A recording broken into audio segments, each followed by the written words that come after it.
رمضان المبارک کے آخری عشرے کا اعتکاف نبی پاک صلی اللہ تعالیٰ علیہ وسلم کے مقدس طریقوں میں سے ایک بڑا خوبصورت طریقہ ہے۔ قرآن مجید نے ارشاد فرمایا، میرے گھر کو خوب صاف ستھرا کرو، طواف کرنے والوں کے لیے اور اعتکاف کرنے والوں کے لیے اور رکوع اور سجود کرنے والوں کے لیے۔ نبی پاک صلی اللہ تعالیٰ علیہ وسلم نے ہر سال رمضان المبارک کے آخری عشرے کا اعتکاف فرمایا ہے۔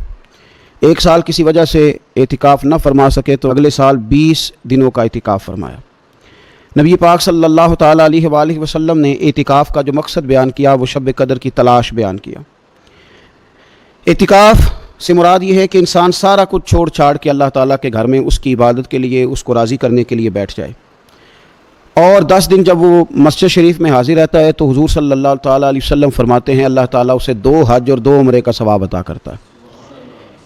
اعتکاف کے اندر کچھ باتیں بڑی ضروری ہوتی ہیں، جیسا کہ انسان کو بلا ضرورت ہے تبھی مسجد سے باہر نہیں آنا، اس کو کوئی فضول بات نہیں کرنی، اس کو کوئی ایسا کام نہیں کرنا کہ جو شریعت اسلامیہ جس سے منع کرتی ہو۔ اس کے ساتھ ساتھ کچھ اعتکاف کے آداب بھی ہیں کہ اس نے 10 دن مسجد کے اندر رہنا ہے تو آخر اس نے کرنا کیا ہے۔ ہمارے ہاں لوگ مسائل پوچھ لیتے ہیں اور مسائل پوچھنے کے بعد پھر ان کی گنجائش سے بہت زیادہ فائدہ اٹھاتے ہیں۔ اس میں کوئی شک نہیں ہے کہ باہر سے آنے جانے والے آدمی کے ساتھ آپ گفتگو کر سکتے ہیں، ضرورت کے تحت آپ ٹیلی فون پر بھی بات کر سکتے ہیں، لیکن اس کو اگر آپ نے یہی کام کرنا تھا اور بہت زیادہ وقت اسی پر ضائع کرنا تھا تو پھر تو آپ پہلے سے باہر موجود تھے۔ اعتکاف میں آنے کا مقصود تو اللہ کی عبادت ہے۔ اعتکاف میں جب آپ آ گئے تو اس کا مقصد ہے کہ آپ کچھ دنوں کے لیے لوگوں سے کٹ کے اللہ کی بارگاہ میں حاضر ہو گئے، آپ نے اپنے رب کو راضی کرنے کا ارادہ کر لیا۔ تو اعتکاف میں ایک تو شوق سے آئیں۔ ہمارے علماء نے لکھا ہے کہ زندگی میں ایک بار تو اعتکاف کر ہی لینا چاہیے، اس پر توجہ ہو ہی جانی چاہیے۔ وقت ملنا تو زندگی میں پراپر طریقے سے تو بڑا مشکل ہوتا ہے، لیکن وقت نکال کے اعتکاف میں ایک دفعہ تو زندگی میں آ ہی جانا چاہیے، اور کسی کو ہر سال موقع مل جائے تو پھر تو کیا ہی بات۔ تو اعتکاف کے اندر جو کام ہم نے کرنے ان میں سب سے زیادہ اور سب سے پیارا کام یہ ہے کہ کثرت کے ساتھ قرآن پاک کی تلاوت کریں۔ نبی پاک صلی اللہ تعالیٰ علیہ وآلہ وسلم رمضان المبارک میں قرآن پاک کا دور فرماتے تھے حضرت جبریل امین علیہ السلام کے ساتھ، اور جس سال حضور کا وصال ظاہری ہوا اس سال حضور فرماتے ہیں 2 مرتبہ قرآن پاک کا دور کیا۔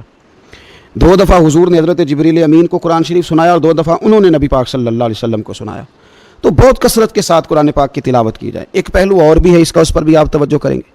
قرآن مجید کو پڑھنا بھی ضروری ہوتا ہے اور صحیح پڑھنا سب سے زیادہ ضروری ہوتا ہے۔ تو اگر آپ کسی ایسی مسجد میں تشریف فرما ہیں جہاں آپ کے لیے بندوبست کیا گیا ہے تو کوشش کریں کہ وہاں قاری صاحب سے، عالم صاحب سے، امام صاحب سے آپ قرآن مجید کو سیکھیں، اور کوئی زیادہ مشکل نہیں ہے، پورے 10 دن آپ موجود ہیں، اور اگر آپ 10 دن پوری توجہ کے ساتھ قرآن مجید کے مخارج پہ لگائیں گے تو امید ہے کہ بہت حد تک آپ کو قرآن مجید سمجھنے میں، پڑھنے میں آسانی ہونے لگے گی۔